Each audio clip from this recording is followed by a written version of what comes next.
I realized something was terribly wrong the moment I saw my own signature forged on a bank loan I had never taken. That single sheet of paper was the moment everything inside me broke. 8 seconds. That's all it took for my world, my peace, my faith in my own family to collapse. And the worst part wasn't the forged ink. It was the name written underneath mine. Used, stolen, violated. I didn't even remember how I got home that morning. I only remember standing in my kitchen, staring at the white lilies my wife Alina planted before she died, and hearing my son's voice echo from earlier that day. "Dad, I drained your savings, family first." He said it with a hollow calm, as if he were telling me the weather forecast. Sabrina, his wife, stood behind him smiling like someone who had already won. "Your money helped my family more than it ever would have helped you." Each word felt like it scraped something raw inside my chest. I should have yelled, I should have demanded answers, but all I managed to say was, "Why?" My voice didn't sound like mine. It sounded older, smaller, as if the years had folded on top of me in a single breath. Sabrina walked through my house like she owned it. She sat in Alina's armchair with a kind of entitlement that made my skin tighten. "You should think about moving into assisted living," she said casually. "A house like this is wasted on someone your age, my home, my life with Alina, all dismissed in one cold sentence." My son couldn't even look at me. His eyes were fixed on the floor. And that somehow hurt more than the missing $47,000, more than the forged loan, more than Sabrina's smug smile. My son, the boy who used to hand me wrenches in the garage, stood there like a stranger waiting for instructions from someone who wasn't me. When they left, the house didn't feel quiet. It felt emptied, like someone had reached inside and pulled out the center of my life. I picked up my coat and walked out into the cold November air, not because I had a plan, but because staying still felt like drowning. I didn't know it yet, but their betrayal was only the beginning. And what waited for me at the bank would change everything. I didn't go back inside right away. I stood there in the cold November air trying to understand how the ground beneath me had shifted so violently in a single morning. My house, the place where Alina and I had woven 40 years of memories, felt suddenly unfamiliar, like the walls themselves were holding their breath. I walked back into the kitchen because that was where she had always been,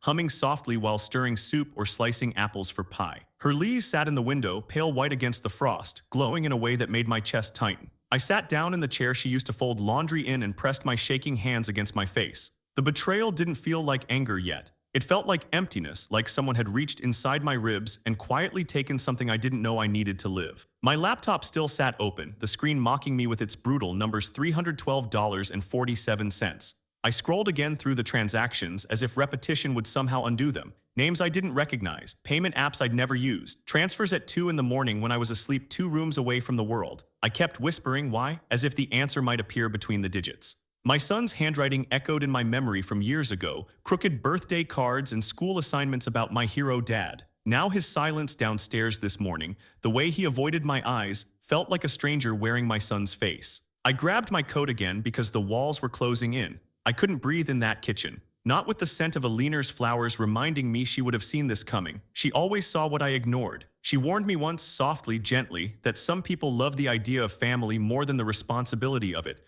I didn't understand then. I do now. The drive to the bank was a blur of bare trees and gray sky. My hands tightened on the steering wheel every time Sabrina's smile flickered through my mind, cold, rehearsed, triumphant. When I reached the bank, I didn't even know what I planned to say. I only knew one thing with painful clarity. Someone I had fed, sheltered, trusted had stolen from me. And I wasn't sure who I was more afraid of, Sabrina or the version of Daniel that let her do it. And that was before the bank manager whispered, "Sir, you need to see this." The bank was too bright. That was my first thought when the glass doors closed behind me and the warm, stale air replaced the bite of November. Too bright, too clean, too calm for the kind of storm I had inside me. People stood in neat little lines, filling out deposit slips, checking balances, living lives that still made sense. I remember wondering how many of them actually knew what was happening in their own accounts. And how many were like me, trusting, distracted, walking slowly toward a cliff they couldn't see. I didn't make it to the teller window. "Mr. Doyle." The voice came from my left, quiet, controlled. I turned and saw a man in a dark suit standing just outside a side office.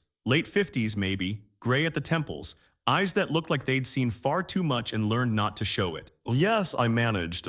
He glanced quickly around the lobby, then stepped closer, lowering his voice. "I'm Gerald Whitman. I'm the branch manager here. Could you come with me for a moment?" There was something in his tone that made my stomach knot, not the politeness of customer service, something else. Caution, urgency, pity. He led me down a narrow hallway into a small office at the back. No windows facing the lobby, just one looking out over the parking lot where my truck sat alone. He closed the door gently behind us and didn't go sit behind the desk. Instead, he pulled out the chair opposite me and sat almost at my level, like a doctor about to say something life-changing. "Mr. Doyle," he said, "before we start, I need you to breathe. What I'm about to show you is serious, but you're not alone in this. Do you understand?" I didn't, not really, but I nodded anyway. He opened a manila folder and spread several pages across the desk between us. Black and white printouts, rows of numbers highlighted in yellow, my name at the top of every sheet. "These are the transfers," he said quietly. $47,000 moved out of your savings in small amounts over the last 6 months. I swallowed hard. I saw some of this online, my son said. "Yes," Gerald cut in not unkindly, "but there's more." He placed another page in front of me. Single sheet, official letterhead, loan application. My eyes moved to the bottom, and for a moment, my brain refused to process what I was seeing. It was my signature. Except it was. The loops were there. The tilt of the letters, close enough for a stranger but not for me. It looked like someone had practiced, over and over, until they thought they'd gotten it right. "I never signed this," I whispered. My voice sounded thin in that little room. "What is it?" $30,000 personal loan, Gerald said. "Approved 3 months ago using your home as collateral. The funds were deposited into the same accounts your transfers have been feeding." The walls seemed to tilt. I gripped the arms of the chair to keep myself from sliding right off the planet. "Mr. Doyle," Gerald continued, "if we hadn't caught this when we did, you wouldn't have just lost your savings. You could have lost your house." For a long moment, all I could see was Alina's handwriting on old grocery lists. Her hands dusted in flour, the way she'd pause in the doorway of this very kitchen and say, "This house is our anchor, Ray. Whatever happens, we'll always have this." Someone had tried to put a price tag on that anchor. Why are you telling me all this?" I asked finally. "Don't you report it and move on? Isn't that what banks do?" Gerald hesitated, then did something I didn't expect. He softened. The professional mask slipped just enough for me to see the man behind it. "Because your family," he said quietly, "is not new to me. And this isn't just a mistake, it's a pattern." He slid a small white card across the desk. "A name, a number, an address. You're going to need a lawyer," he said. "Someone who understands financial crimes, someone who knows how people like your daughter-in-law operate. His name is Elliot Ramsey. Call him today, Mr. Doyle, not tomorrow, today." I stared at the card, then at Gerald. "How do you know my daughter-in-law is involved?" He held my gaze for a long, heavy second, then looked down at the papers. "Because the accounts your money was funneled into," he said, tapping the page, "belonged to a woman named Sabrina Clark Doyle." He paused, then added one more sentence that made the hair on the back of my neck stand up. "And because your wife asked me, before she died, to watch over you." The drive home from the bank didn't feel real. The world outside my windshield moved, but I didn't. It was as if my mind had detached itself, drifting somewhere above my own body, watching an older man grip a steering wheel too tightly, while the truth he'd just learned unraveled everything he thought he knew about his life. Gerald's final words echoed louder than the engine, louder than the wind. "Your wife asked me to watch over you." Alina's. My Alina's. I parked in the driveway but didn't get out. I sat there listening to the ticking of the cooling engine, staring at the house that suddenly felt like a crime scene I had been living in without knowing it. Sabrina's cold smile replayed in my head, the way she'd stood in Alina's armchair like it already belonged to her. Maybe in her mind it always had. Before I even realized what I was doing, I turned the ignition again and backed out of the driveway. My hands guided the truck down familiar roads, past bare maples and old stone walls, toward a place where I always went when I needed answers only Alina used to give. The cemetery was quiet, as if holding its breath. Leaves whispered across the ground as I walked the path toward her headstone, the cold seeping through my coat but not enough to numb the ache inside me. Someone was already there, a woman kneeling in front of the grave, arranging fresh white roses in the vase. When she turned, her eyes widened in recognition. "Maggie, Alina's closest friend, practically family." She stood slowly, brushing the dirt from her knees. One look at my face and her expression changed from surprise to concern, threaded with something deeper, something like recognition. "Raymond," she whispered, stepping toward me, "what happened?" I opened my mouth, but no words came. It was as if my body couldn't force sound past the weight in my chest. So Maggie did what Alina always did when I was overwhelmed. She placed a steady hand on my arm and anchored me back to the earth. "Come," she said gently, "you're freezing, my house is 10 minutes away." In her warm kitchen, with the scent of cinnamon drifting from the stove, I told her everything. Every detail, every number, every word Sabrina had spoken like a blade pressed against my ribs. When I finally finished, Maggie stared at the table for a long moment, her hands clasped tightly together. Then she looked up. "Raymond," she said softly, "there's something Alina made me promise to tell you if this day ever came." My heart lurched.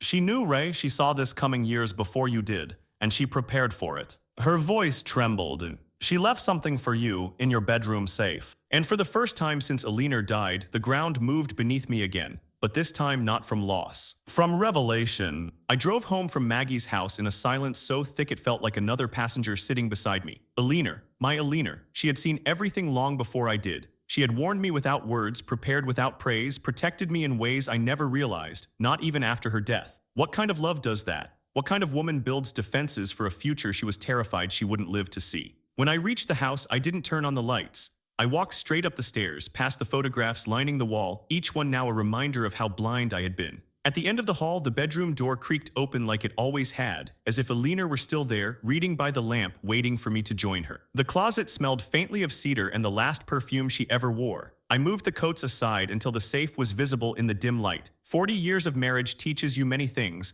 one of them being the sound of a combination you've dialed 100 times.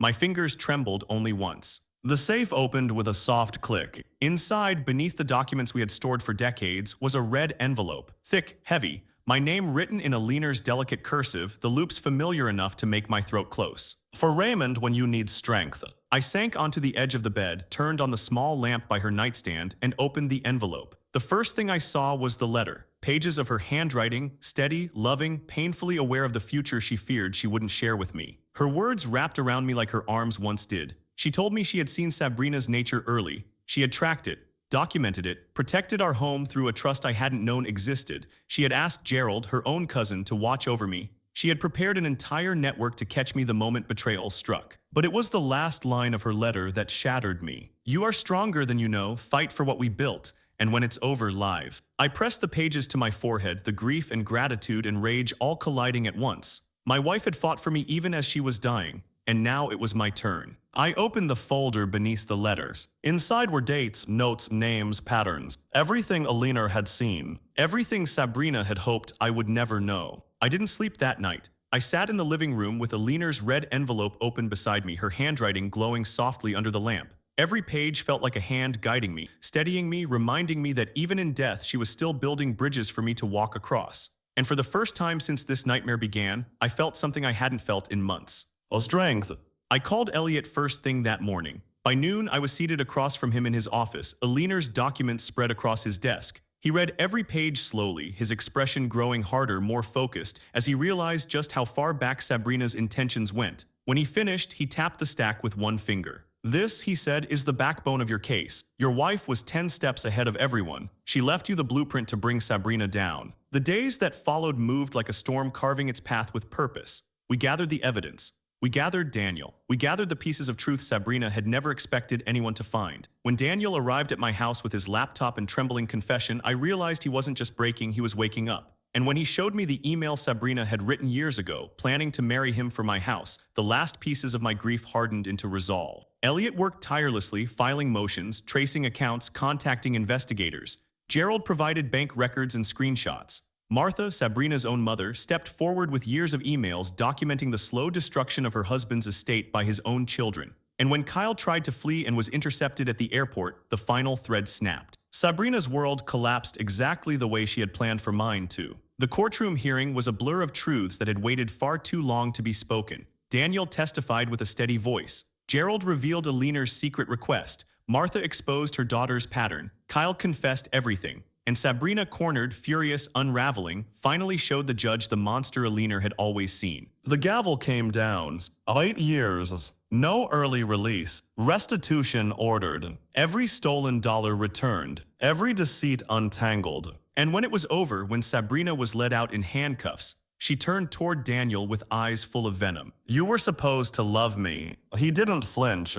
I did. That's why you were able to ruin me for so long. After the sentencing, the cold February air hit me like a baptism. Fresh, sharp, real. Maggie waited at the bottom of the courthouse steps holding white lilies, Alina's favorite. She placed them gently in my hands and whispered, "She'd be proud of you, Ray." For the first time in months, I allowed myself to believe that. Now, as I sit here writing this, Alina's photo watches over me from the mantel, her lilies blooming beside it. The house is warm again. Daniel visits every weekend. Emily calls me grandpa without hesitation. Maggie stops by with pie and reminders that living is not the same as surviving. Alina once wrote that I needed to live after the fight was over. I didn't understand it then, but I do now. Justice wasn't the end. It was the beginning. So if you're still here, still listening to this long road of betrayal and truth, write one word in the comments.